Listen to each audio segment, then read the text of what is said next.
সম্মানিত সুধী, আজকের সভার যোগ্যতম সভাপতি মহাশয়, উপস্থিত দূর দূরান্ত থেকে আগত অত্র এলাকার জ্ঞান পিপাসু ইসলাম দরদি ভাতৃবৃন্দ, বাবা জীবন ভাইরা, পর্দানাসীনা মা ও বোনেরা, ইতিপূর্বে আলোচনা করছিলেন আমার উস্তাদুল মুকাররম শেখ নুরুল ইমান উমরি হাফিজাহুল্লাহ তাআলা দামাত বারাকাতুহুল আলিয়া। প্রশংসা সর্বক্ষেত্রে সকলের জন্য প্রযোজ্য সেই আল্লাহর, যিনি আমাদিগকে আজ পবিত্র একটি মাহফিলে এসে বসার ও এই মাহফিলে কোরআন ও হাদিসের আলোচনা শোনার তৌফিক দান করছেন। সেই আল্লাহর জন্য বলি আলহামদুলিল্লাহ। অতঃপর শান্তির ধারা বিবর্ষিত হোক মুহাত্তা মহাপুরুষ মুহাম্মদুর রাসূলুল্লাহ সাল্লাল্লাহু আলাইহি সাল্লামের উপর অগণিত শান্তির ধারা বিবর্ষিত হোক। আল্লাহুম্মা আমিন, আল্লাহুম্মা সাল্লি আলাইহি, আল্লাহুম্মা বারিক আলাইহি। সম্মানিত সুধী, খুব দুঃখের বিষয় যে এই গ্রামটা হচ্ছে একেবারে আহলে হাদিস গ্রাম, গহরাপুতা গ্রাম, একেবারে মানহাজে আহলে হাদিস গ্রাম, যেখানে কোনো রকম শিরক বিদআত বা অবৈধ কাজের আশ্রয় থাকে বলে বা থাকবে বলে আমার জানা ছিল না। কিন্তু আজকে যখন আপনারা আমন্ত্রণ করেছেন, ডেকেছেন, দাওয়াত দিয়েছেন আজকের প্রধান আলোচক হিসাবে, এটা আমার যোগ্যতা নয় যে আমি প্রধান আলোচক আজকে, যেহেতু আজকে আমার পূর্বে যিনি আলোচনা করলেন উনি আমার উস্তাদ শাইখুল হাদিস, ওনাদের পায়ের ধুলা আমরা নিয়ে কোনো রকম সম্মান নিয়ে থাকতে পছন্দ করি। আলহামদুলিল্লাহ, আল্লাহ ওনাদেরকে যথেষ্ট যোগ্যতা দিয়েছেন। হয়তো মানুষ মুখরোচক কিছু কথা শুনতে পছন্দ করে। আজকাল জামানা হচ্ছে যার টুটির জোর বেশি সে বড় বক্তা, যার টুটিতে জোর আছে সেই বড় বক্তা। হাদিস কোরআন কে কত বলল, কে কত ইবারত পড়লো, কে কত কোরআনের ব্যাখ্যা করলো, ওটা দেখার বিষয় নয়। বিষয় হলো কে কত মজাতে পারলো। যে বেশি মজাতে পারে ওই বড় বক্তা। কথা বুঝতে পারলেন? আজকে আপনারা জানেন সোশ্যাল মিডিয়া, ইউটিউব আলোড়ন সৃষ্টিকারী, সোশ্যাল মিডিয়া আলোড়ন সৃষ্টিকারী বক্তা আছে কয়েকজন, আমি কারো নাম নিতে চাচ্ছি না। যদি পেটে চাপন দিয়ে ধরেন আমাদের শায়েখরা যিনারা আলোচনা করলেন, তো তাদের হাদিসের ইবারত পড়ার ক্ষমতা নেই, কিন্তু বিশাল ভাইরাল। আগে টাকা ঢুকিয়ে দিতে হবে তবে আসবে, নাহলে আসবে না। কথা বুঝতে পারলেন? ডেট পাবেন না। কিন্তু পেটে চাপন দিলে তাদের হাদিসের ইবারত পড়ার ক্ষমতা নেই। এটা আমার জানা, কারণ আমি এই ফিল্ডে আছি। আমি মোটামুটি পশ্চিমবাংলার বাইরেও আসাম, আপনার ত্রিপুরা, এদিকে কম বেশি যাই। আর পশ্চিমবাংলার বাইরেও, আমার ইন্ডিয়ার বাইরেও বাংলাদেশে কম বেশি যাওয়ার সুযোগ আল্লাহ করেছে। তো সেই দিক থেকে এই ফিল্ডে থাকতে থাকতে একটা অভিজ্ঞতা আমার আছে এই হালকা বয়সে। সেটা হলো বক্তা যারা ম্যাক্সিমাম, কথা বুঝতে পারলেন, পুঁজি তেমন কিছু নেই, কিন্তু মুখেরও চোখ আছে, মুখে ভালো বলতে পারে, বেশ এদিক ওদিক করে সাইজ করে বলতে পারে ভুইদাই সে বড় বক্তা। কথা বুঝতে পারলেন? তো যাই হোক, আমি যেটা বলছিলাম যে আজকে গহরাপুতার বুকে মা বোনেরা দেখছেন, মানে এরা এতক্ষণ মা বোনদের আলোচনা হলো, তো এদের শান্তি হয়নি। আপনারা একটু বসেন, আপনাদের জন্য আমি হাই অ্যান্টিবায়োটিক ইঞ্জেকশন নিয়ে এসেছি। কথা বুঝতে পারলেন না? হাই ভোল্টেজ ঔষধ আমার কাছে আছে, যেটা আপনাকে দিলে আপনার শান্তি লাগবে। তো আপনি একটু থামেন, আর ওটাই আপনারা চাচ্ছেন। কথা বুঝতে পারলেন? আমি একটু আলোচনায় আসলে আশা করছি সবার ভালো লাগবে বলে আমি মনে করছি। তবে ভালো লাগাটা বড় কথা নয়, বড় কথা হচ্ছে যে কোরআন ও হাদিস শুনে সেটা আমল করাটাই সব থেকে বড় কথা। তো যাই হোক, এই যে এলাম, আসতে গিয়ে যখন দেখছি যে রাস্তার দুই সাইডে এমনভাবে দোকান বসেছে, মেলা বসেছে, বুঝলেন? এটা কি একটা ইসলামী সভা নাকি জালসা নাকি এটা একটা মেলার মঞ্চ হচ্ছে এটা আমার জানা নেই। আর খাবারের লাইন এই রাস্তাতে মনে হচ্ছে 1 কিলোমিটার, প্যান্ডেলে 10টা লোক নেই আর খাবারের লাইনে 1 কিলোমিটার। এই তো ধাওয়া পড়া। আমি যে প্রতিষ্ঠান চালাই আল জামিয়াতুস সালাফিয়া, অনেকে আমাকে গালি দিয়েছে, বুঝলেন, বলে সালা মাদ্রাসা চালাতে পারবে না, 50 টাকা ডেলিগেট করে খাবারের ডেলিগেট করেছে, কুপন করেছে। ও মাদ্রাসা চালাবে কি করে রে? খাবার খাওয়ানোর জন্য 50 টাকা করছে। কেন 50 টাকা করছি বুঝতে পারছেন? এসব খাবার খাওয়ার দল, এরা খেতে এসেছিল, খাওয়া হয়ে গেছে, এখানে আর নেই, তারা চলে গেছে। অতএব একে খাইয়ে কি লাভ আছে বলেন তো ফ্রি? প্রকৃতপক্ষে যারা জালসা শোনা লোক, এরা খাওয়ার জন্য মারামারি করে না, আগে করে কি হোটাহটি করে না।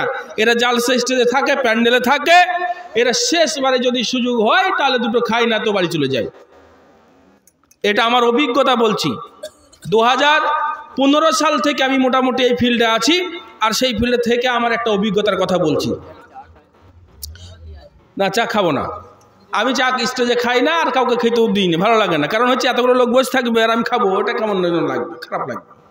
সম্মানিত সুধী, যে কথা বলছিলাম, এই যে দোকান আপনাদের বসেছিল, দোকান যে আপনারা বসিয়েছেন, জালসা কমিটি থেকে শুরু করে নিয়ে এই গ্রামের প্রত্যেকটা সদস্য, প্রত্যেকটা গ্রামের মানুষ সমানভাবে পাপের অংশ আজকে নিয়েছেন, সমানভাবে পাপের ভাগীদার হয়েছেন। কারণ আপনি থাকতে, আপনারা থাকতে আজকে এই দোকান বসলো। কেন কেন বসবে দোকান? কিসের জন্য বসবে? আর এই দোকান বসার জন্য এক শ্রেণীর যুবক আর যুবতীদের ভিড়। কথা বুঝলেন না? আজকাল ঘটনা হচ্ছে এই, মানে যতক্ষণ বাতাস খাতুন থাকবে ততক্ষণ আকাশ হোসেন থাকবে, বাতাস খাতুন যখন আর থাকবে না তো আকাশ হোসেন আর থাকবে না। কথা বুঝতে পেরেছেন? রাস্তাতে বাতাস খাতুন ঘুরে বেড়ায়, তাই আকাশ হোসেনও ধাক্কা মেরে বেড়ায়। এই ধাক্কা মারার জন্য এরা রাস্তায় ভিড় করে। সোজা কথা, এদের কোনো উদ্দেশ্য নাই রাস্তায় থাকা।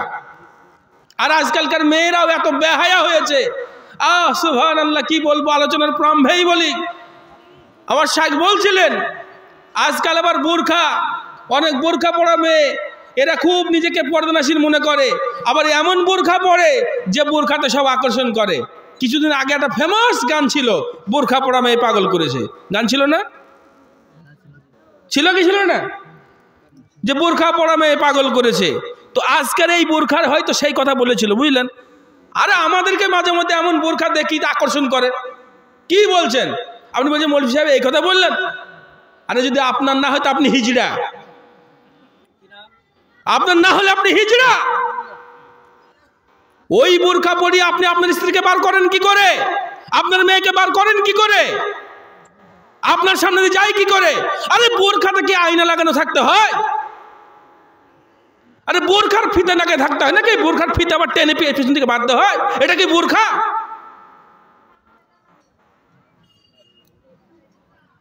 বোরখা পরা মেয়েগুলোর যারা পড়ে না তাদের কথা ছেড়েই দিলাম, যারা বোরখা পরে তাদের চিত্রটা বলছি। আজকাল আবার বোরখা উঠেছে জানেন, ভেলভেট কাপড়ের। মানে তার কোথায় কি আছে, উঁচু নিচু পাহাড় পর্বত সব দেখা যায়, সমান বোঝা যায়, কোনো সমস্যা নেই। এই ধরনের বোরখা পরে আপনি নিজেকে খুব পর্দানাশীল মনে করছেন? আপনি নির্লজ্জা, বেহায়া মেয়ে। আর আপনার যে স্বামী, আপনার যে পিতা, সে একজন নির্লজ্জ বেহায়া লোক যে আপনাকে কিনে দিয়েছে। আশ্চর্য! কেমন লোক গো আমরা! কিভাবে এই পরিবেশ আমাদের হলো? আমরা আহলে হাদিস মানুষ, আহলে হাদিস কিরামের লোক, এত খারাপ পরিবেশ আমাদের হবে কেন? রাস্তায় চলা যায় না, আসতে পারি না, এমন অবস্থা, গাড়ি নিয়ে ঢুকছি তো ঢুকতে পারছি না, এত ভিড়। আর প্যান্ডেলে লোক দেখেন তো, লোক নেই। আশ্চর্য কথা। যাই হোক, আমি কাউকে আঘাত দেওয়ার জন্য বলছি না। আমরা প্রত্যেকেই আহলে হাদিস ঘরের সন্তান। আমরা দাওয়াতি ফিল্ডে কম বেশি কাজ করি, কোরআন হাদিসের কথা বলি, মানুষের জীবনে পরিবর্তন হওয়ার জন্য, শুধু হাসির খোরাক দেওয়ার জন্য নয়। তো আমরা যা কিছু শুনবো, যা কিছু বলবো, আল্লাহর কাছে দোয়া করি সেগুলো যেন হক বলার এবং হক শোনার তৌফিক দান করেন, আল্লাহুম্মা আমিন। সম্মানিত সুধী, আজকের এই মহতী সভায় আমি আপনাদের মূল্যবান সময় নষ্ট করতে চাই না। এসেছি জাতির স্বার্থে কিছু কথা বলবো। আজ গোটা পৃথিবীর বুকে আপনি আমি দেখছি করুণ অবস্থা, করুণ পরিস্থিতি। সব জায়গাতে যেন মুসলিমদের একটা শোচনীয় অবস্থা, শোচনীয় পরিস্থিতি। আমরা যেখানেই যাই আমাদের যেন সম্মান নেই, আমাদের যেন মার আর আমাদের যেন লাঞ্ছনা ছাড়ার কোনো উপায় হয় না। আজকাল তো আমাদের আলেমদের মধ্যেও কাদা ছোড়াছুড়ি শুরু হয়ে গেছে। ইদানিং আপনারা দেখছেন সোশ্যাল মিডিয়ায় ফিলিস্তিনকে নিয়ে, ফিলিস্তিনে যে দীর্ঘদিন ধরে যুদ্ধ চলছে আপনার ইসরায়েলের সঙ্গে, এই ইসরায়েল আর ফিলিস্তিন হামাসের এই যুদ্ধকে নিয়ে কিভাবে কাদা ছোড়াছুড়ি চলছে তো বলা মুশকিল। মাইকম্যান কে আছে ভাই? তোমারই মাইক?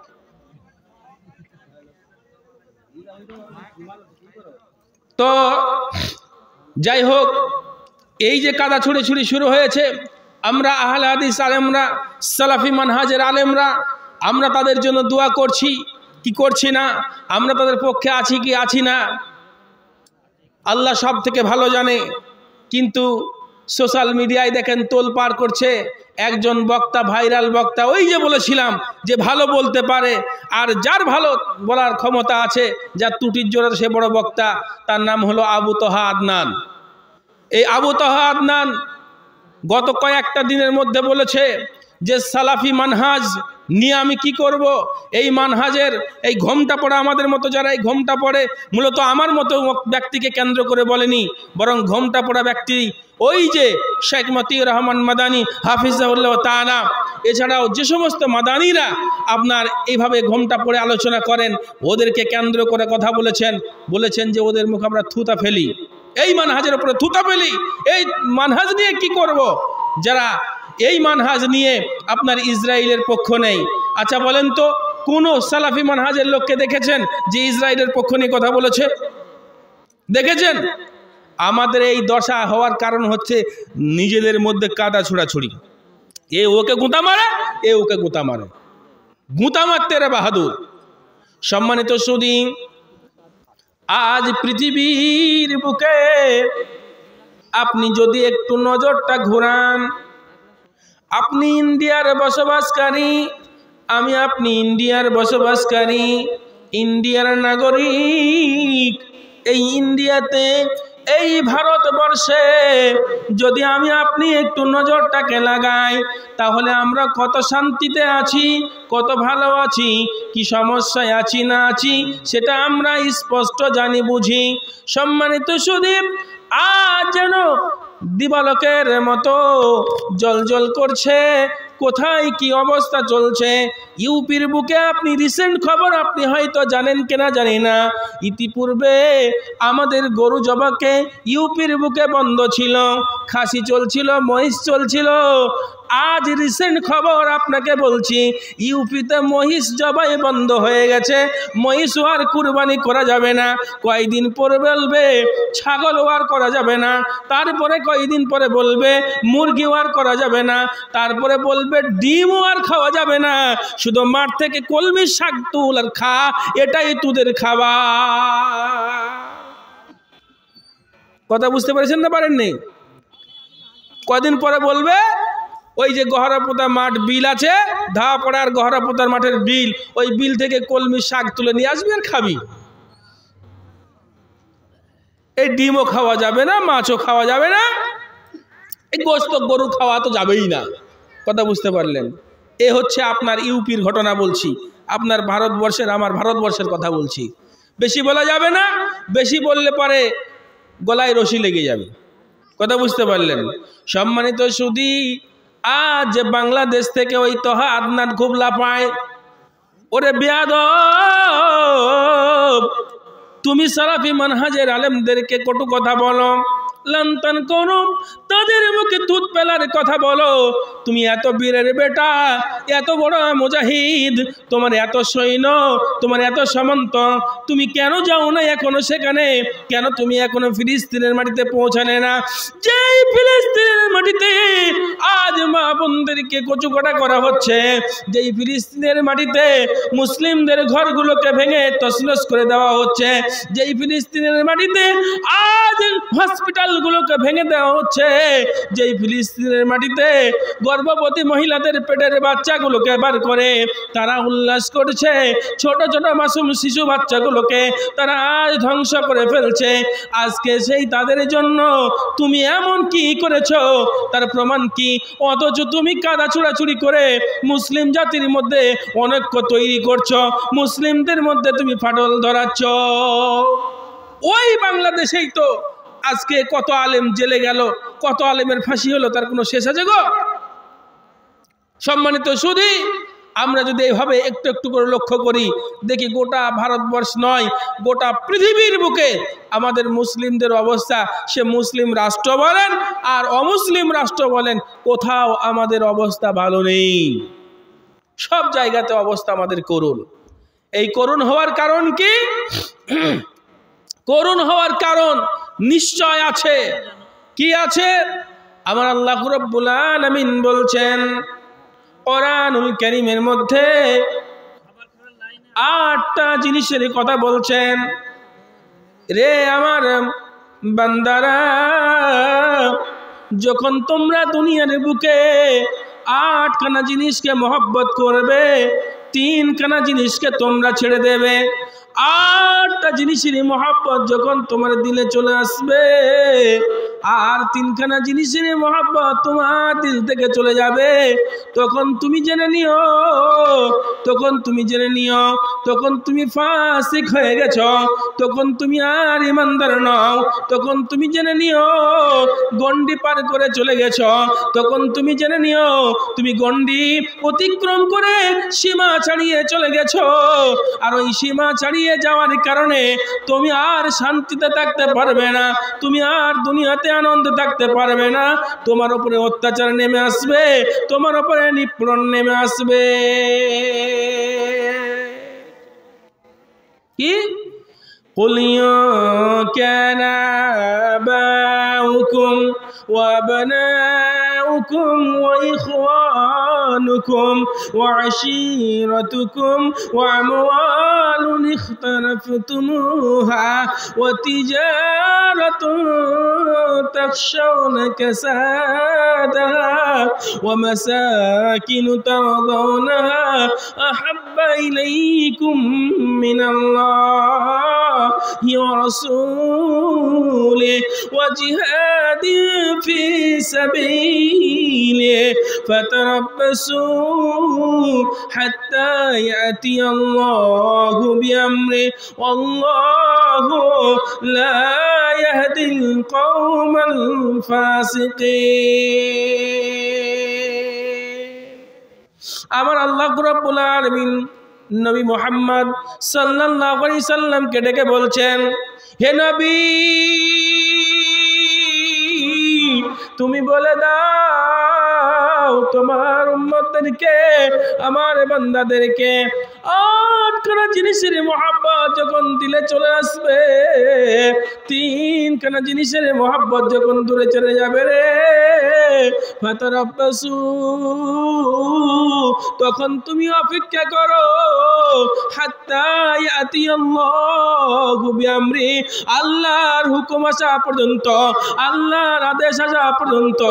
আল্লাহু লা ইয়াহদিল কওমাল ফাসিকিন, আল্লাহ ওই ফাসিক সম্প্রদায়কে কখনো হিদায়াত দেবেন না, দেবেন না, দেবেন না। কি সেই 8টা 3টা জিনিস? 8টা জিনিস কি? 1 নম্বরকে গুনে নেন। মা বোনের একটু ধৈর্য ধরেন, আপনাদের কাছে আসবো ইনশাল্লাহ। আমি একটু এই যে বায়ান করছি, এই বায়ানটা খুবই গুরুত্বপূর্ণ বায়ান। যদি আমরা একটু বোঝার চেষ্টা করি, তাহলে আজকের যে দুর্দশা আমাদের অবস্থা হয়েছে, এই অবস্থার পরিবর্তন হয়তো হতে পারে। কি 1 নম্বরে বলছেন কুল ইয়া কানা বাউকুম, যখন তোমার আব্বার মোহাব্বত দিলে আসবে, ও আবনাউকুম, তোমার সন্তানের মোহাব্বত দিলে আসবে, ও ইখওয়ানুকুম, তোমার ভাইয়ের মোহাব্বত দিলে আসবে, ও আজওয়াজুকুম, তোমার স্ত্রীর মোহাব্বত দিলে আসবে, ও আশিরাতুকুম, তোমার আত্মীয় স্বজনের মোহাব্বত দিলে আসবে, ও আমওয়ালুন ইখতারাফতুমুহা, তোমার সম্পদের মোহাব্বত যখন তোমার দিলে আসবে, ও তিজারাতুন তাখশাউনা কাসাদাহা, আর যে তুমি ব্যবসা করো বাণিজ্য করো, ওই ব্যবসা বাণিজ্যের মোহাব্বত যখন তোমার দিলে চলে আসবে, তার ভয় তার ক্ষতির আশঙ্কা যখন তোমার দিলে চলে আসবে, ও মাসাকিনু তারদাউনাহা, আর তুমি যেখানে বসবাস করো তোমার বাসস্থান,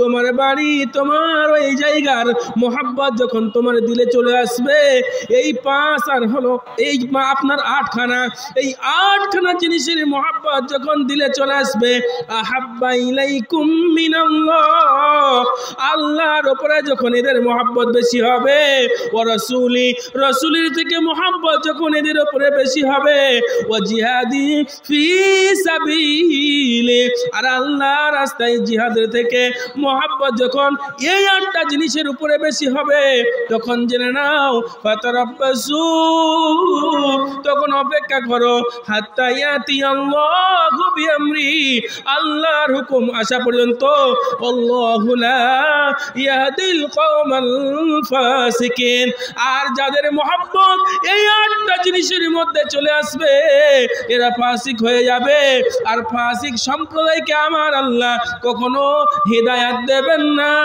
দেবেন না, দেবেন না, দেবেন না।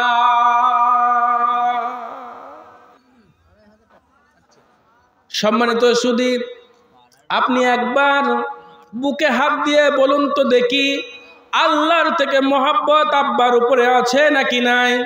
কথা বলবেন, যারা আছেন একটু কথা বলা যাবে না? আচ্ছা, আল্লাহর থেকে মোহাব্বত বেশি আব্বার উপরে না আল্লাহর উপরে গো? আব্বার উপরে নয়, সন্তানের উপরে বেশি না আল্লাহর উপরে বেশি? আচ্ছা, বেশি আছে কিনা একটু প্রমাণ করলেন। আগে ল্যাবরেটরিতে রক্ত না দিলে তার গ্রুপ আর হয় না, কথা বুঝলেন না? আপনি একবার বলেন, বাস্তব প্রেক্ষাপটে দেখেন মোহাব্বত কেমন। আপনি ও ভাই মাইকটা দেবো, একটু আস্তে আস্তে বলেন, কথা ধীরে ধীরে বললে তো ভালো লাগে, অসুবিধা নেই, ধীরে ধীরে যার সাথে কথা বলেন। তো আব্বা এবং সন্তান, ভাই, স্ত্রী, আত্মীয় স্বজন, ব্যবসা বাণিজ্য, বাসস্থান, এই জিনিসগুলোর উপরে মোহাব্বত বেশি আছে না আল্লাহর উপরে বেশি আছে? একটু মুখ ফুটে বলেন, এগুলোর উপরে বেশি নাই? যদি কেউ বলেন নাই, তাহলে একটু হাত তুলে আমাকে দেখান যে 8টা জিনিসের উপরে মোহাব্বত নাই, ওই 3টার উপরে আছে, আল্লাহর উপরে আছে, রাসূলের উপরে আছে, আর আমার আল্লাহ রাস্তায় জিহাদের উপরে আছে। এই 3টা একটু বলে দেখান, না কি বলছেন? কেউ বলতে পারবে? একজন মহিলারও বলার ক্ষমতা নেই, একজন পুরুষেরও বলার ক্ষমতা নেই। তো আমার আল্লাহ তো বলে দিয়েছেন, তাহলে তুমি একটু অপেক্ষা করো, আসছে নরেন্দ্র মোদী, আসছে অমিত শাহ, আসছে বারাক ওবামা, আসছে ডোনাল্ড ট্রাম্প, আসছে ইসরায়েলের সরকার আসছে, টুটি ধরবে আর বলবে শুইরের গোশ খা, টুটি ধরবে আর বলবে গরু খাওয়া হবে না, শাক তুলে খা। কথা বুঝলেন না? যখন আল্লাহর মোহাব্বত আপনার আমার দিলে থাকবে, রাসূলের মোহাব্বত আমার আপনার দিলে থাকবে, জিহাদের মোহাব্বত আমার আপনার দিলে থাকবে, এই 8টা জিনিসকে যখন মোহাব্বত করা হবে না, তখন আল্লাহর রহমত, আল্লাহর করুণা, আল্লাহর দয়া আমার আপনার উপরে বর্ষণ হবে। তখন আল্লাহ আমাকে আপনাকে হিদায়াত দেবে। আর যখন এইগুলোর উপরে মোহাব্বত চলে আসবে আর আল্লাহকে আমরা ভুলে যাব, তখন তো আর আমাদের হিদায়াত হতে পারে না। আজকে দেখেন, বান্ধবীর উপরে মোহাব্বত বেশি, বন্ধুর উপরে মোহাব্বত বেশি, ভাইরার উপরে মোহাব্বত বেশি, শালিকার উপরে মোহাব্বত বেশি। তাই তো বন্ধু বান্ধবীকে নিয়ে রাস্তায় ঘুরে আর পাপড় খায়, আর জিলাপির দোকানে জিলাপি ক্রয় করে, আর দোলনাতে গিয়ে লাফায়, আর জালসা মহফিলটা ফাঁকা যায়। কথা ভুল বলছি গো? তাই তো দুলা ভাই আজকে শালিকাকে নিয়ে লেপের তলায় পা ভরে দিয়ে গল্প চালাচ্ছে, এই ফাঁকা মাহফিলকে ছেড়ে দিয়ে, কোরআন হাদিসের আলোচনাকে ছেড়ে দিয়ে, ও লেপের তলায় ভরে দিয়ে 1 কিলো বাদাম কিনে নিয়ে কুটকুট করে কাঠবিড়ালির মতো চাবাচ্ছে আর গল্প চালাচ্ছে। কি রস লেগেছে। আর আমাদের মতো বাবারে গার্জে, ঝাঁটা খোকো গার্জে দুলা ভাইয়ের সঙ্গে মেয়েকে ছেড়ে দিচ্ছে। আল্লাহ। আচ্ছা বলেন, বিড়ালকে যদি শক্তি আগলাতে দেওয়া হয় তো সে বিড়াল কেমন শক্তি আগলাবে? হ্যাঁ গো, বিড়ালকে যদি শক্তি দিয়ে বলা হয়, বিড়াল তুই খুব আমানতদার, যা তোকে আজকে রাগলদার করে আমি চললাম, বলে ভালোই হইলো, মুচে শুধু তেল দেবে আর ঘুরাবে, বলে যা, তারপর দেখছি।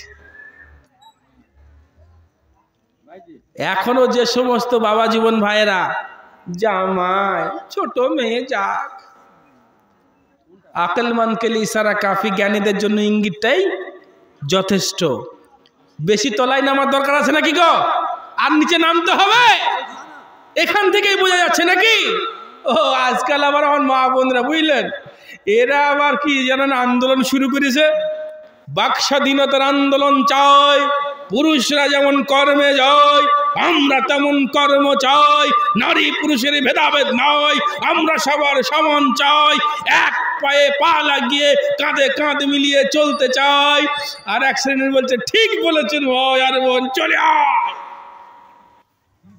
পোল্ট্রি ফার্মের পাশে গিয়ে শ্রীগাল দাঁড়িয়ে দাঁড়িয়ে বলছে, ভাই বোন শোন, তোদের উপরে খুব জুলুম হচ্ছে বুঝলি, তোদেরকে যে ঘিরে রেখেছে, বল তোদের কোনো স্বাধীনতা আছে?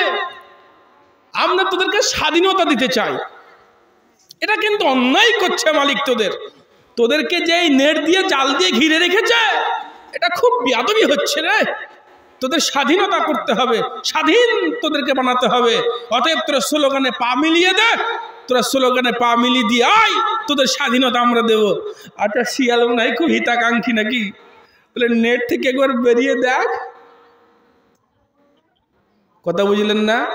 আজকে যারা নারী স্বাধীনতার নামে স্লোগান দেয়, আজকে যারা নারীদেরকে বলে মুসলিমরা ঘরের ভিতরে বন্দি করে রেখেছে, আজকে যারা বলে আলেমেরা নারীদেরকে স্বাধীনতা দেয়নি, আজকে যারা বলে ইসলামকে নারী স্বাধীনতা দেয়নি, সম্মানিত সুধী, যারা বলছে ইসলাম নারীদের স্বাধীনতা দেয়নি, আলেমরা স্বাধীনতা দেয়নি, মুসলিমরা স্বাধীনতা দেয়নি, ওরা ওই শিয়ালের মতো শুধু কেবল বার হলেই হয়, ও ডানা পাক না পশম কিছু ফেলবে না। মুসলমান এরা তো একটু ফেলে টুলে খায়, আর ও একবারও ফেলবে না, যা আছে পরপর করে ভরবে।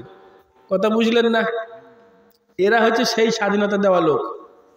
আর আমার মা বোনরা বলছে পুরুষের আর দরকার নাই, নিজে কামাই নিজে খায়, পুরুষ দিয়ে কি হবে রে ভাই, আমরা নিজে কামাবো নিজেই খাবো, আবার পুরুষের কি দরকার হবে?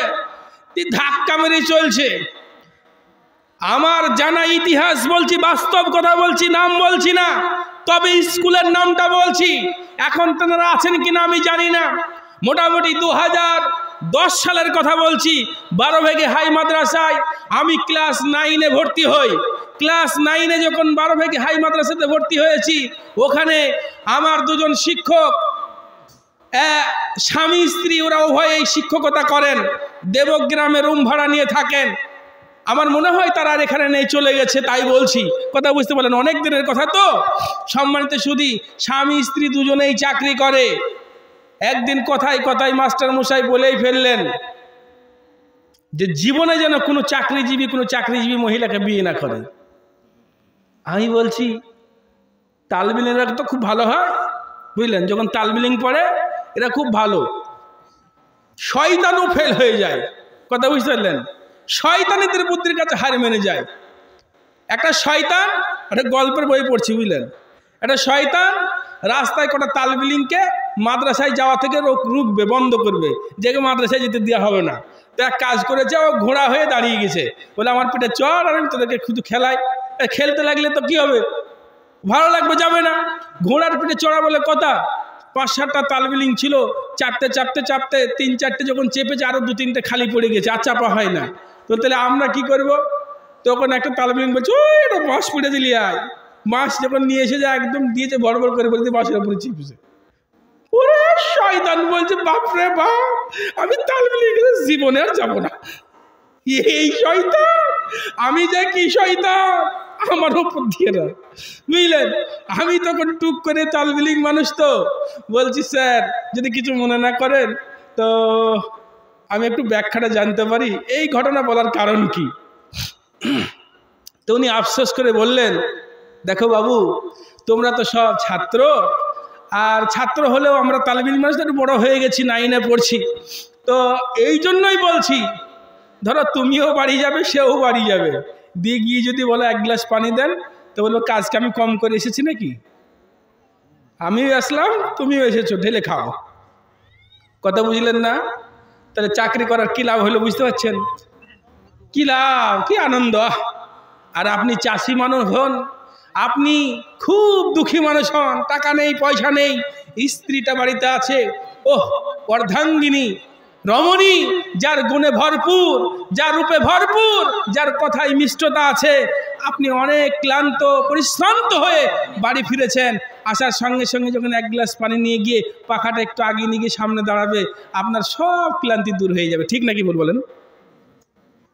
আর এই টাকা কি করবেন? তো মাস্টার মশাই বাস্তব বলছেন যে খবরদার। তার মানে কি, মানুষ আবেগে বলে মেয়েদের চাকরি দেওয়ার দরকার আছে। আজকে মেয়েদেরকে চাকরি দিয়ে কি ক্ষতি হচ্ছে জানেন? মেয়েদেরকে, আমার এই কথাগুলো বললে আবার বলবে নারীর বিপক্ষে লোক রে, এ মেয়ে মানুষের বিপক্ষে মানুষ। দেখেন, একটা নারীকে চাকরি দিয়ে কত ক্ষতি করছে, আর একটা পুরুষকে দিয়ে কত লাভ হয়। একটা পুরুষ যদি চাকরি পায়, তার আন্ডারে তার মা খায়, তার আন্ডারে তার বাপ খায়, তার আন্ডারে তার আত্মীয় স্বজন যে কেউ আসে, তার ভাই, তার ভাগিনা, তার প্রতিবেশী, সবাই ওই একটা বেটা ছেলে চাকরি হলে সবাই তার কাছে আশা করে খায়। কিন্তু একটা মেয়ে মানুষ যদি চাকরি পায়, তার কাছে কেউ আশা করতে পারে না। সে বলবে আমার টাকা আমি ইনকাম করে আমি কি করবো, আমার ব্যক্তিগত ব্যাপার, আমি তোমার বোনকে খাওয়াবো কেন, আমি তোমার মাকে দেবো কেন, আমি তোমার ভাইকে দেবো কেন, বলে কি বলে না? সম্মানিত সুধী, আর নারীরা কেমন জিনিস জানেন?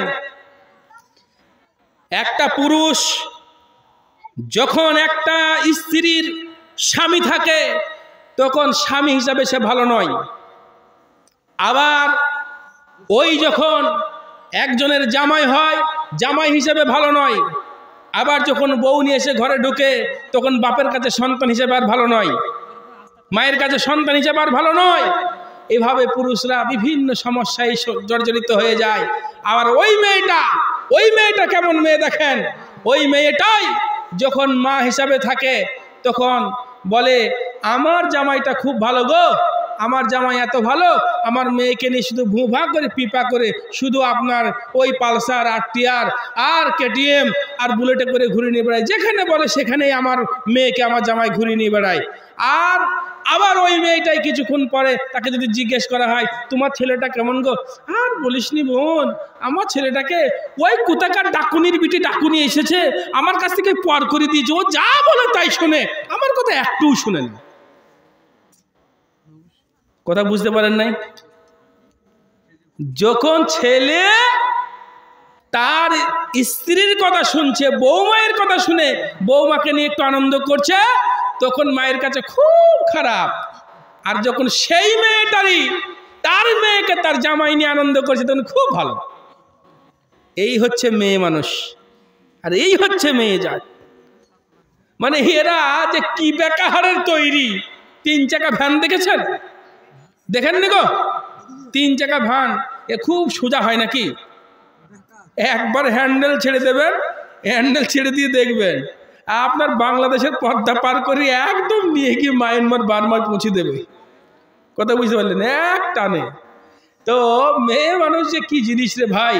আমি বলতে চাচ্ছিলাম যে আজকে পৃথিবীর মানুষ দুনিয়ার মহাব্বতে পড়ে গেছে, দুনিয়ার চাকচিক্যের মহাব্বতে পড়ে গেছে, যার কারণে আজকে মানুষের এই দুর্দশা।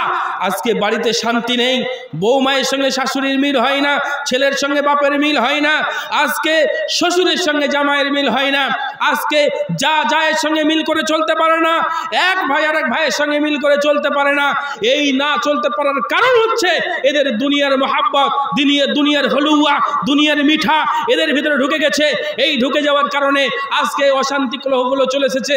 যদি এদের ভিতরে আল্লাহর মহাব্বত থাকতো, নবীর মহাব্বত থাকতো, যদি এদের জিহাদের মহাব্বত এদের দিলে থাকতো, তাহলে এই কলহ, এই বিদ্বেষ এগুলো থাকতো না।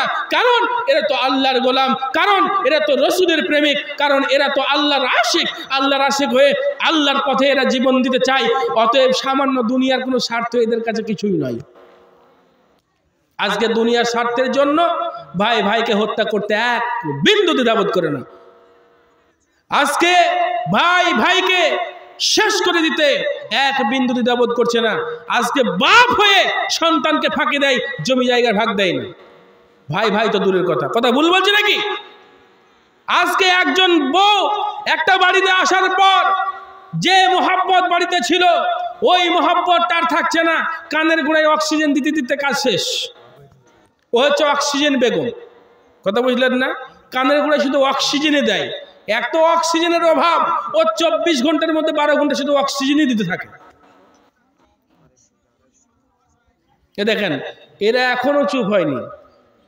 এরা আজকে কষ্ট করে যে এসেছে, আর এসে পাশাপাশি বসেছে। ওরে বাবু, কতদিন তোদের দেখিনি জানিস, আজকে যে পাশে পেয়েছি আমার 7 বাবার ভাগ্য। চ আজকে যখন পাশে বসেছিস, অনেকদিন পরে একটু গল্প করিলি। তারপরে গল্প করতে করতে বক্তা মাইক প্যান্ডেল ভেঙে সব উঠে চলে যাবে। বাড়ি যেতে যেতে শেষ পর্যন্ত রাস্তাতেও গল্প শেষ হবে না। বাড়ি যাওয়ার মুখে তখন কি বল, বাবু এই সব গল্পই থেকে গেল পেটের ভিতরে, পরে যদি আবার কোনোদিন দেখা হয় তো বলবো। এত গল্প করে শেষ হয়নি। আল্লাহু আকবার, কি বলবো। আর একটা উদাহরণ মনে পড়ে গেল যে একজন ব্যক্তি এরকম স্টেজ করেছে, প্যান্ডেল করেছে, প্যান্ডেল করে একটা মিথ্যা কথার সভা বানিয়েছে। এটা আমি গল্প বলছি, কেউ হাদিস মনে করেন না, আবার কেউ হাদিস মনে করলে সমস্যা হয়ে যাবে। তো মিথ্যা কথার আসর বানিয়েছে, যে যত বেশি মিথ্যা কথা বলতে পারবে তাকে ফার্স্ট প্রাইজ দেওয়া হবে। ঠিক আছে, সুযোগ একটা পাইছি রে।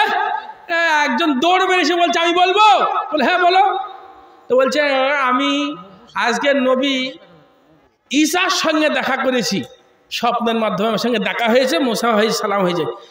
পাগলা, হইতেই পারে, না হওয়ার কি আছে। আবার একজন বলছে ও তো এত বড় কথা বলার পরে হইলো না, তাহলে আমি কি বলি।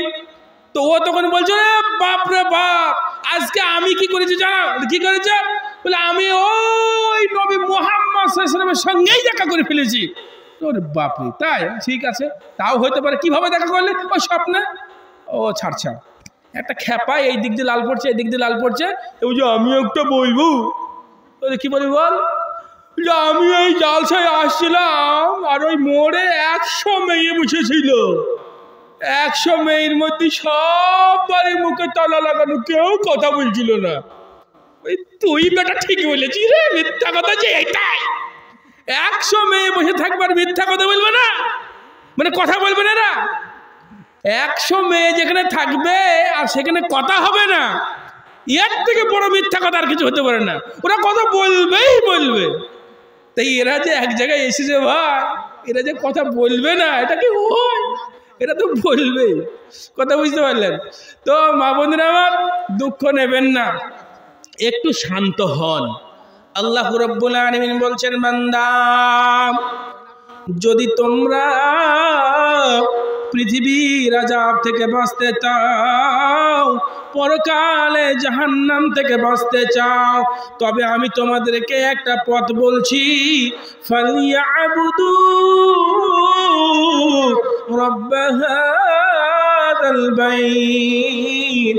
তোমরা আল্লাহর ওই ঘরের মালিকের, ওই কাবা ঘরের স্রষ্টার তোমরা ইবাদত করো, তার বন্দেগী করো, অর্থাৎ আল্লাহর ইবাদত করো, আল্লাহর বন্দেগী করো। ফালিয়াবুদু রাব্ব হাযাল বাইত। আল্লাহর ইবাদত করলে, ওই ঘরের মালিকের ইবাদত করলে তোমাদের কি হবে? ওরে নারী,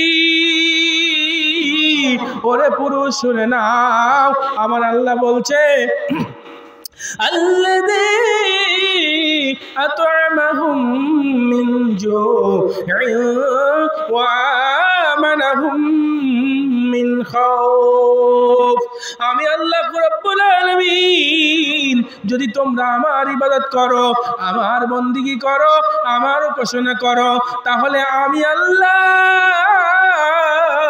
তোমার খাবারের অভাব রাখবো না, তোমার ক্ষুধার যন্ত্রণা রাখবো না, তোমার খাবারের জ্বালা রাখবো না, ক্ষুধার যন্ত্রণা রাখবো না, খাবার দিয়ে পরিপূর্ণ করে দেব, ক্ষুধা নিবারণ করে দেব, খাবারের জ্বালা মিটিয়ে দেব। আর করব কি? আল্লাযী আত'আমাহুম মিন জু'ইন ওয়া আমানাহুম মিন খাউফ। আমানতের চাদর দিয়ে, রহমতের চাদর দিয়ে, করুণার চাদর দিয়ে আমি আল্লাহ তোমাদের ঢেকে দেব। আমি আল্লাহ তোমাদেরকে আমার রহমতের চাদরের মধ্যে মুড়িয়ে নেব। তোমাদের কোনো ভয় নাই, তোমাদের কোনো ডর নাই। আরে অমিত শাহ তোমার কি করবে? নরেন্দ্র মোদী তোমার কি করবে? বারাক ওবামা তোমার কি করবে? ডোনাল্ড ট্রাম্প তোমার কি করবে? ইসরায়েল সরকার তোমার কি করবে? বার্মা সরকার তোমার কি করবে? কারো কিছু করার নাই।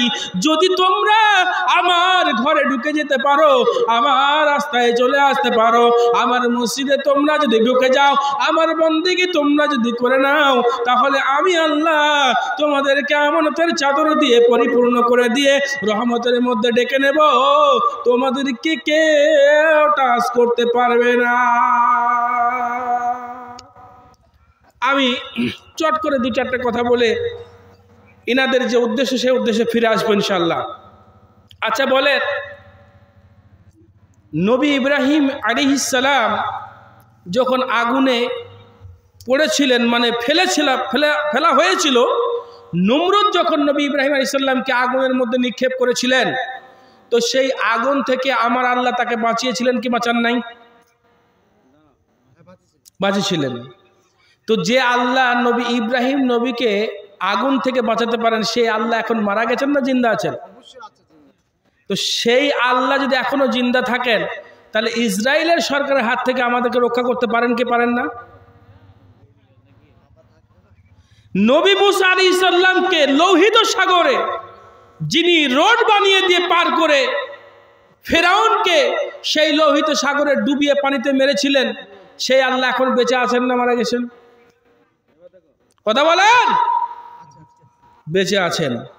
তাহলে সেইখানে যদি নবী মুসা বাঁচতে পারেন, বাঁচাতে পারেন, নবী ইব্রাহিমকে আগুন থেকে যদি আল্লাহ বাঁচাতে পারেন, তাহলে আমাদেরকে কেন আল্লাহ বাঁচাচ্ছেন না? কথা ঠিক না বল? প্রশ্ন আসে না? আসে না?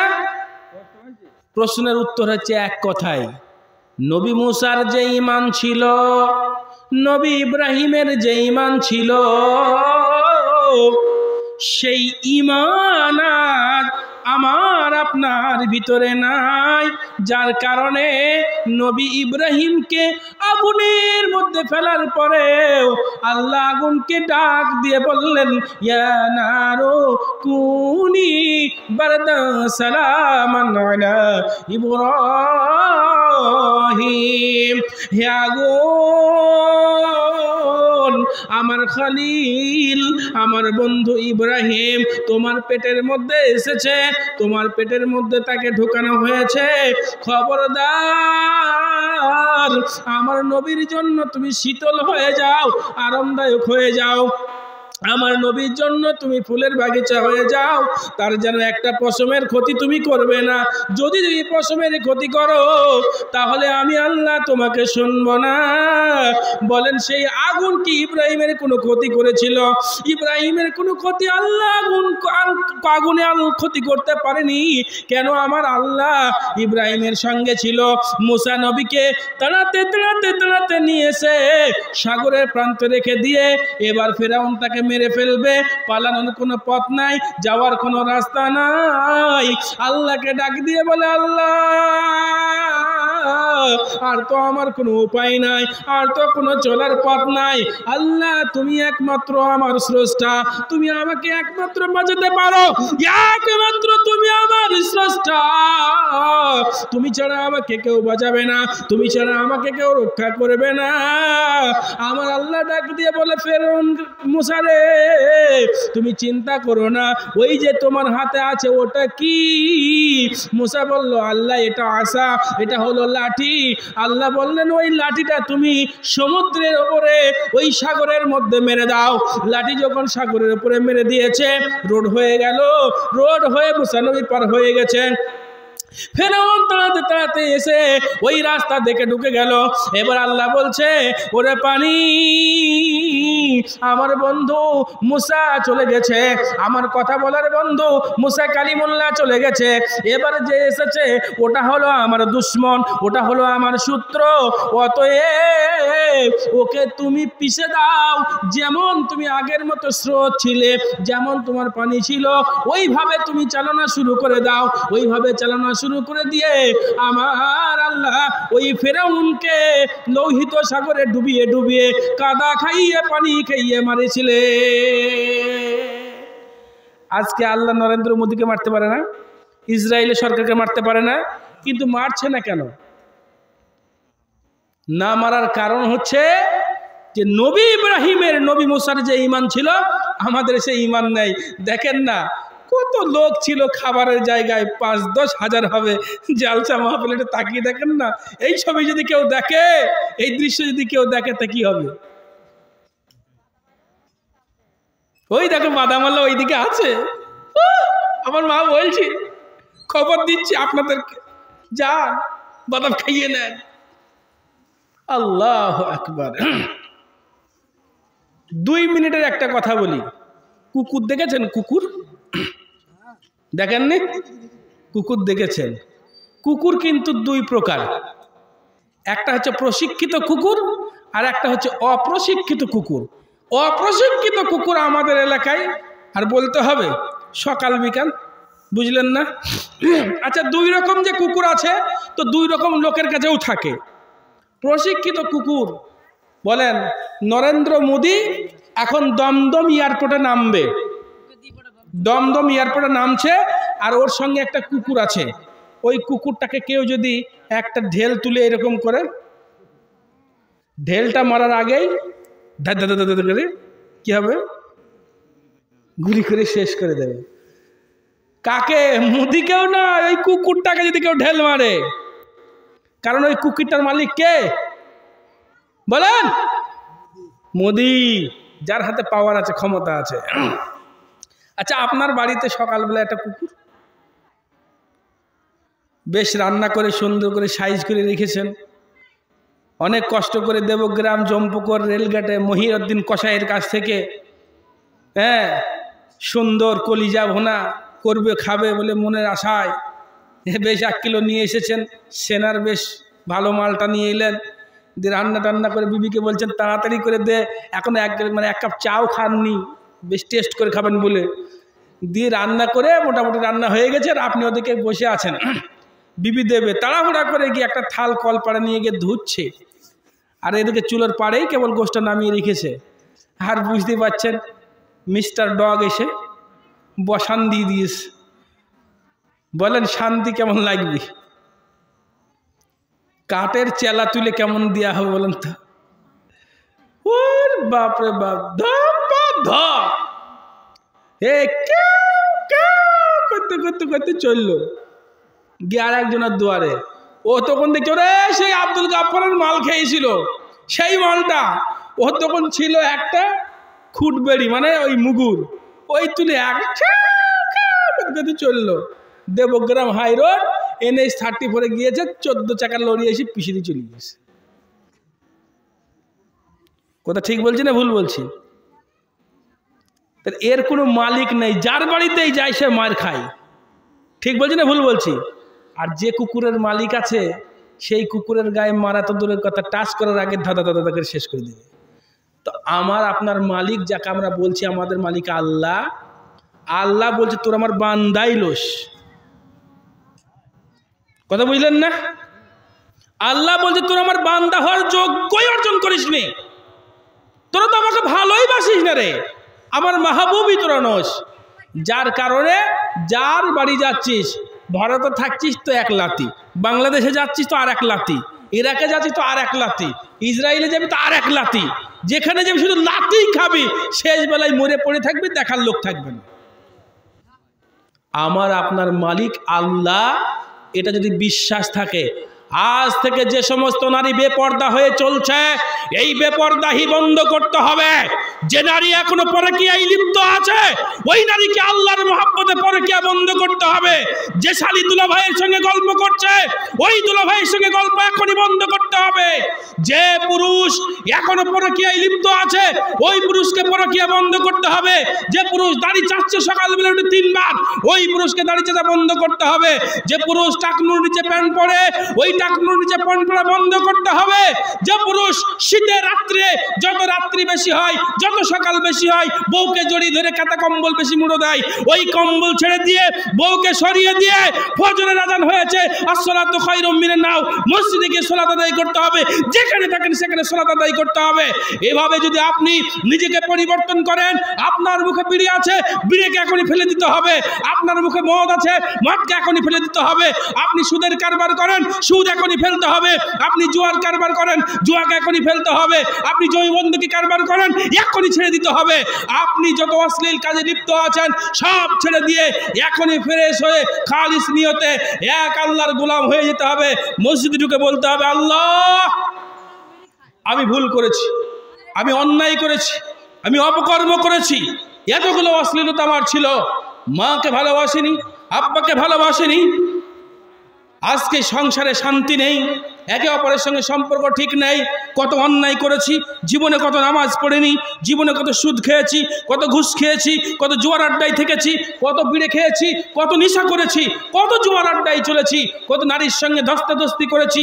আল্লাহ আজ থেকে তওবা করলাম, আজ থেকে ফিরে আসলাম, তোমার খালিস বান্দা হয়ে গেলাম। আমার আল্লাহ বলছে, বান্দা তুই এখন যদি আমার বান্দা হোস, এখন তোর গায়ে হাত দেওয়ার আগেই আমি তাকে পাটপাড়া করে শেষ করে দেব, তোর গায়ে হাত দেওয়ার কেউ থাকবে না। কিন্তু আমি আপনি পরিবর্তন হয়ে আল্লাহর বান্দা হতে পারছি নি, যার কারণে আমার আপনার মতো মৌলবি, আমার আপনার মতো সাধারণ ব্যক্তি, আমার আপনার মতো মুসলমান, এ মুসলমান যতই আল্লাহ আল্লাহ করি, আল্লাহ বলছে আয় তো আল্লাহ আল্লাহ করবি, আর এখানে একবার এসে দেখ না, তোর ওই মুখে আমি জাহান্নামের আগুন ভরবো। মুখে বলছিস আল্লাহ আর ওখানে দিয়েছিস হারামির পাল্লা। আল্লাহ আল্লাহ করছে আর এদিকে হারামি সব পাল্লা চালাচ্ছে।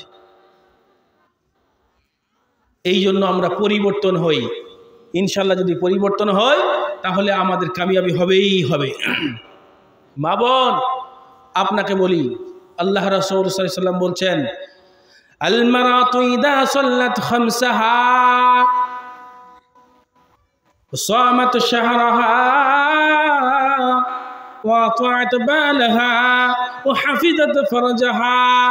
একজন মেয়ে, একজন নারী 4টা জীবনে যদি কাজ করতে পারে, 4টা কাজ করলে ওই মেয়েটা ফালতাদখুল জান্নাহ, সে জান্নাতে প্রবেশ করবে। কোন জান্নাতে প্রবেশ করবে? যেমন তেমন জান্নাত নয়, সে যে জান্নাত যেতে চাইবে, মাশিতা, সে যে জান্নাত যেতে চাইবে ওই জান্নাত তার জন্য খোলা আছে।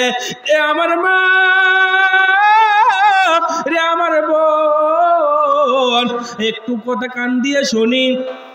যদি এই কথাটা শুনে আমরা বাড়ি যাই, এই কথাটা শুনে যদি যেতে পারি, তাহলে আমার আপনার জীবনে কামিয়াব হয়ে যাবে, কল্যাণ হয়ে যাবে। আমরা জান্নাতের যে কোনো গেট দিয়ে প্রবেশ করতে পারবো।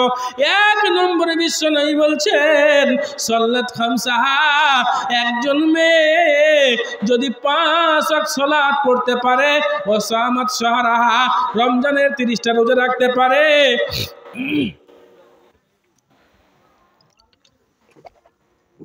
বাবারে বরফ গো। তারপরে আল্লাহ রব্বুল আলামিনের নবী বলছেন 30টা রোজা যদি সে রাখতে পারে, এবং স্বামীর খিদমত যদি সে করতে পারে, ও হাফিজাত ফরজাহা, তার লজ্জা স্থানের হিফাজত সে করতে পারে, এই 4টা কাজ যদি সে করতে পারে, ফালতাদখুল জান্নাহ, সে জান্নাতে প্রবেশ করবে, যে কোনো জান্নাতে। এত সহজ রাস্তা। 5 ওয়াক্ত নামাজ, রমজানের রোজা, স্বামীর খিদমত, স্বামীর আনুগত্য এবং তার লজ্জা স্থানের হিফাজত। সম্মানিত সুধী মা বোনেরা, এটা লক্ষ্য করবেন। আজকে আমি আপনাদের যে বক্তব্যের বিষয় বলছিলাম, আলোচনা করছিলাম যে আল্লাহর মোহাব্বত, রাসূলের মোহাব্বত এবং আল্লাহর পথে জিহাদ, এই 3টা জিনিসের মোহাব্বত আমাদের কাছ থেকে দূরে সরে গেছে, বিধায় আমরা সমস্যায় পড়েছি। এর মোহাব্বত যদি আমাদের দিলে থাকতো, তাহলে আমাদের সমস্যা হতো না। সমস্যা হতো গো? সমস্যা হতো না। কিভাবে দেখেন তো, একটা হাদিস বলি, আলোচনা বুঝতে পারবেন। আল্লাহ রাসূল বলছেন, শোনো রে আমার উম্মতের দল, মাউদিউ সাউতিন ফিল জান্নাহ, জান্নাতের মধ্যে একটা লাঠি সম পরিমাণ জায়গা, যদি তুমি তার মূল্য বুঝতে, তাহলে তুমি কত প্রতিযোগিতা করতে। শোনো, তুমি কি জানো জান্নাতের মধ্যে একটা লাঠি সম পরিমাণ জায়গার মূল্য কত? মাউদিউ সাউতিন ফিল জান্নাহ খায়রুম মিনাদ দুনিয়া ওয়া মা ফিহা। জান্নাতের মধ্যে একটা লাঠি সমপরিমাণ জায়গা, এত মূল্যবান, এত দামি। কত দামি? খায়রুম মিনাদ দুনিয়া, দুনিয়ার থেকে মূল্যবান, দুনিয়ার থেকে দামি। এবং শুধু তাই নয়, খায়রুম মিনাদ দুনিয়া ওয়া মা ফিহা, এবং দুনিয়ার মধ্যে যা কিছু আছে সব কিছুর থেকে উত্তম। জান্নাতের মধ্যে একটা লাঠি সময় পরিমাণ জায়গা, একটা চাবুক রাখার জায়গাটা কত মূল্য গো? মা বোনরা একটু শুনবেন, ভাই একটু শুনবেন। জান্নাতের মধ্যে একটা চাবুক বা লাঠি রাখার জায়গা, ওই জায়গাটার মূল্য হচ্ছে খায়রুম মিনাদ দুনিয়া ওয়া মা ফিহা, দুনিয়া এবং দুনিয়ার মধ্যে যা কিছু আছে সব কিছু থেকে উত্তম। দুনিয়াতে কি আছে? সোনা, হীরা, মণি, মুক্তা, জহরাত, আল্লাহু আকবার, এগুলোর থেকেও উত্তম। আচ্ছা, কেউ যদি আপনাকে বলে, গহরাপুতার মানুষ, তোমাকে বলছি শোনো, তুমি কি একটা ব্যবসা করবে? তুমি একটা বাণিজ্য করবে? যে ব্যবসাটা, যে বাণিজ্যটা করলে এই মূল্যবান জান্নাত, যে জান্নাতের মূল্য এই এতটা, একটা লাঠি সম পরিমাণ জায়গার মূল্য এতটা, সেই জান্নাতে তুমি বড় কিছু অংশ নিতে পারবে, তুমি কি সেই ব্যবসার কথা শুনবে? আচ্ছা, আপনাদেরকে কেউ যদি বলে যে ভাই তোমাকে একটা ব্যবসার কথা বলছি, তোমার এই গ্রামে এই ব্যবসাটা নেই, এ বোন শোনো, তোমার বাড়িতে, তোমার গ্রামে, প্রতিবেশীতে এই একটা কাজ তুমি যদি করো, বিশাল লাভবান হবে, বিশাল উপকৃত হবে, তুমি কি করবে? আচ্ছা বলেন তো, কে আছে যে বলবো না করবো না? লাখ মেরে বলবে, ভাই কি বলো তো দেখি, কি ব্যবসা সেটা, আমি করব, কাউকে বলো না, আমাকে একা বলো, নাহলে অন্যজন করে ফেলবে। ঠিক বলছি না ভুল বলছি? মানে আপনি একলাই করতে চাবেন। আমার আল্লাহ বলছে, শোন বান্দা, ইয়া আইয়ুহাল্লাযীনা আমানু হাল আদুল্লুকুম আলা তিজারাতিন তুনজিকুম মিন আযাবিন আলীম। আমি তোমাদেরকে একটা ব্যবসার কথা বলবো, রে ঈমানদারের দল, হে নারী সকল, হে পুরুষ সকল, যারা তোমরা ঈমান নিয়ে এসেছো, ওই ঈমানদারদেরকে ডাক দিয়ে বলছি, শোনো, যারা তোমরা ঈমান নিয়ে এসেছো, তোমাদেরকে আমি একটা ব্যবসার কথা বলবো, একটা বাণিজ্যের কথা বলবো, যেই ব্যবসাটা করলে, যেই বাণিজ্যটা করলে তোমরা উপকৃত হবে, কঠিন জাহান্নামের আযাব থেকে বেঁচে যাবে। ওই ব্যবসাটা কি আপনার আমার জানার দরকার আছে নাকি? দরকার আছে কি নাই? হ্যাঁ, একটু আগে বলছিলাম, কেউ ব্যবসার কথা বললে গোপনে জানবেন, ভাই আমাকে বলো আগে, কাউকে বলো না। তো আল্লাহ বলছে আমি একটা ব্যবসার কথা বলবো, ওই ব্যবসাটা তোমরা যদি শোনো তাহলে তোমরা বিশাল উপকৃত হবে। তো কি সেই ব্যবসা?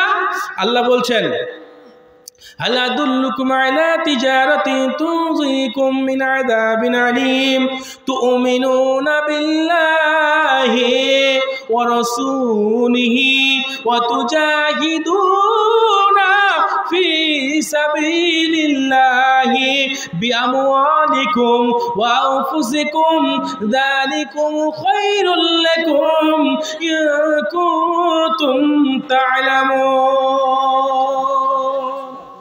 আল্লাহ বলছে, বান্দা আমি তোমাকে ব্যবসার কথা বলছি, শোনো, এই ব্যবসা তুমি যদি করো তাহলে কত উপকৃত হবে। ভাই, এটা কোরআনের মজলিস, এটা দ্বীনি মজলিস, যদি এর আদব রক্ষা না করি তাহলে আমাদের রক্ষে নেই। এই জন্যই তো মার খাচ্ছি আমরা। কোরআনের সঙ্গে বেয়াদবি, হাদিসের সঙ্গে বেয়াদবি, আলেমদের সঙ্গে বেয়াদবি, যার কারণে তো মার পড়ছে। সম্মানিত শুধু আল্লাহ বলছেন, শোনেন, বাঁচার উপায় বলছি আপনাকে। আল্লাহ ব্যবসার কথা বলে দিচ্ছে আপনাকে, যে ব্যবসা করলে আপনি উপকৃত হবেন। ব্যবসা কি? তুমিনুনা বিল্লাহ, আল্লাহর উপরে ঈমান নিয়ে আসো, ওয়া রাসূলি, রাসূলের উপরে ঈমান নিয়ে এসো, ওয়া তুজাহিদুনা ফি সাবিলিল্লাহ, আল্লাহর রাস্তায় জিহাদ করো, সংগ্রাম করো। যদি তোমরা এই তিনটা কাজ করতে পারো তাহলে তোমরা বিশাল লাভবান হবে, উপকৃত হবে। তবে এই তিনটা কাজ কি দিয়ে করবে? বিআমওয়ালিকুম, তুমি তোমার মাল দিয়ে করবে, ওয়া আনফুসিকুম, তোমার আত্মা দিয়ে করবে। আচ্ছা, এখন দেখেন, আমরা মুনাফিকের কিছু আলামত জানেন? ও চাচা, মুনাফিকের কিছু আলামত জানেন? মুনাফিকের কিছু আলামতের মধ্যে একটা আলামত হচ্ছে, যখন আল্লাহ রাস্তায় ডাকা হয় তখন সে পিঠ ফিরিয়ে পালিয়ে যায়। কি বললাম? আল্লাহর পথে যখন ডাকা হয় তখন সে পিছন ফিরে পালিয়ে যায়। এখন কিছু মানুষ বুঝতে পারছে যে মনে হয় এবার ফিল্ডে নামছে, আল্লাহ রাস্তায় ডাকাডাকি শুরু করছে, তার মানে এখন আর বসে থাকলে হবে না, এবার পকেট ফাঁকা হবে, তার মানে এবার পালাতে থাকি। এগুলো মুনাফিকের আলামত। কথা বুঝতে পারলেন? হাবিল আর কাবিল দুজনের নাম শুনেছেন? শুনেছেন গো? হাবিল আর কাবিল। কাবিল হাবিলকে হত্যা করেছিল না করে নাই? তো কাবিল যখন হাবিলকে হত্যা করেছিল, এই হত্যা করার জন্য হাবিলকে হত্যা করেছিল কাবিল সর্বপ্রথম, এর পূর্বে কোনো হত্যা হয়নি। এই হত্যাটা হওয়ার কারণে যত পৃথিবীর বুকে আজকে হত্যা হবে তার একটা করে পাপের অংশ ওই কাবিলের ঘাড়ে চাপবে। কেন? ও যেহেতু এই পাপটা প্রথম শুরু করেছে। তো আপনি এই যখন আল্লাহ রাস্তায় ডাকছি, সেটা মহিলা হোক চাই পুরুষ হোক, আল্লাহ রাস্তার কথা বোঝাতে গিয়ে যখন কথা বলতে শুরু করেছি আর এখন আপনি উঠে পালিয়ে যাচ্ছেন, আপনাকে দেখা দেখি যদি কেউ পালিয়ে যায় তো আপনি তো পাপী হবেন, ওর পাপটাও আপনার ঘাড়ে যাবে। কথা বুঝেন নাই? তো এই জন্য মুনাফিকের আলামত ভিতরে না নিয়ে একটু স্বচ্ছ মুসলিম হয়ে দেবেন আর না দেবেন চুপ করে বসেন, দুটো কথা শোনেন, নাকি একসঙ্গে দোয়া করে বাড়ি যাব ইনশাআল্লাহ। বলছিলাম জান এবং মাল দিয়ে আমাদেরকে আল্লাহর রাস্তায় সংগ্রাম করতে হবে। এটা হচ্ছে বিজনেস। আল্লাহ রাব্বুল আলামিন বলছেন, ইন্নাল্লাহা আশতারা মিনাল মুমিনিনা আনফুসাহুম ওয়া আমওয়ালাহুম বিআন্না লাহুমুল জান্নাহ। হে মুমিন বান্দারা শোনো, হে আমার বান্দারা শোনো, আমি আল্লাহ তোমাদের সঙ্গে বিজনেস করেছি, আমি তোমাদের সঙ্গে ডিল করেছি, আমি তোমাদের সঙ্গে ব্যবসা করেছি। একটা মালের বিনিময়ে আমি তোমাদের কাছ থেকে দুটো মাল নিতে চাই। ওই একটা মাল যেটা আমি তোমাদেরকে দেব তার মূল্য কত তুমি জানো? মাউদিউ সাউতিন ফিল জান্নাহ খায়রুম মিনাদ দুনিয়া ওয়া মা ফিহা। ওই জান্নাতের যে মূল্য, যে মালটা তোমাকে দেব, ওই জান্নাতের মধ্যে একটা লাঠি সম পরিমাণ জায়গা, একটা সামান্যতম জায়গা, লাঠি সম পরিমাণ জায়গা, ওই জায়গার মূল্য কত জানো? ওই জায়গার মূল্য হচ্ছে খায়রুম মিনাদ দুনিয়া ওয়া মা ফিহা। দুনিয়া তো দুনিয়া, দুনিয়ার মধ্যে যা কিছু আছে এবং দুনিয়ার মধ্যে যা কিছু মালধন আছে সব থেকে উত্তম। সুবহানাল্লাহ। আচ্ছা ঠিক আছে, জি জি। তো এই মূল্য জান্নাতের একটা লাঠো পরিমাণ জায়গার মূল্য হচ্ছে দুনিয়াতে যা কিছু সব থেকে উত্তম। কথা বুঝলেন? সম্মানিত সুধী, এই জিনিসটা আল্লাহ দেবেন, কতটা দেবেন? গোটাই দিয়ে দেবেন। কিসের বিনিময়ে? বিআন্না লাহুমুল জান্নাহ। জান্নাতের বিনিময়ে তোমাদেরকে দিতে হবে কি? আনফুসিকুম আমওয়ালুকুম। তোমাদের নফসকে দিতে হবে, তোমাদের জানকে আমার রাস্তায় দিতে হবে এবং তোমাদের মালকে দিতে হবে। মাল এবং জান যে দিতে পারবে, আল্লাহ রাব্বুল আলামিন বলছেন তার জন্য জান্নাত রেডি করা আছে। আচ্ছা, ওই মূল্যবান সম্পদ জান্নাত আমরা নিতে চাই কি চাই না? চাই তো। এই